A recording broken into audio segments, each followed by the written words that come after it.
ঝিনাইদহের মোবারকগঞ্জ রেল স্টেশনে ঘটেছে এক আজব ঘটনা। খুলনা থেকে ছেড়ে আসা রাজশাহীগামী সাগরদাড়ি ট্রেন দাঁড় করিয়ে উধাও হয়ে যান ট্রেন চালক। কোনো ক্রসিং ছাড়াই ঘণ্টা ধরে থেমে আছে ট্রেন, ভোগান্তিতে যাত্রীরা।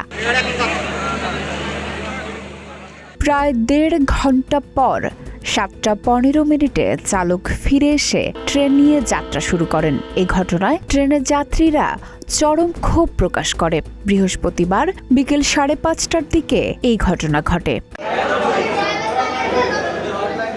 এ বিষয়ে মোবারকগঞ্জ রেলওয়ে স্টেশনের কর্তব্যরত স্টেশন মাস্টার শাহজাহান আলী বলেন, তিনি লোকো পাইলটকে ট্রেন থামিয়ে নেমে যেতে দেখে জিজ্ঞেস করলে তিনি জানান তাদের ধর্মঘট চলছে। খুলনা টু রাজশাহীগামী সাগরদাড়ি এক্সপ্রেস আমার স্টেশনে 18টা 7 সময় প্রবেশ করার পর যখন আমি ট্রেনটি সামনে অগ্রসর হওয়ার অনুমতি পত্র দিতে যাই, তখন দেখি যে এলএম রুমে তালা মারা, এলএম চলে যাচ্ছে। তখন আমার অনুমোদিত পয়েন্টসম্যান বলতেছে ওই এলএমকে পাওয়া যাচ্ছে না, এলএম চলে যাচ্ছে কেন বলছে আমাদের ধর্মঘট চলতেছে।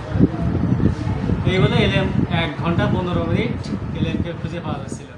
এই ঘটনার পর উত্তেজিত যাত্রীরা স্টেশন চত্বরে বিক্ষোভ করতে থাকে। এ সময় নিরাপত্তার স্বার্থে স্টেশনের মাস্টার ও কর্মচারীরা গা ঢাকা দেয়। পরে প্রায় ১.৫ ঘণ্টা পর চালক ফিরে আসলে ট্রেন চলাচল স্বাভাবিক হয়।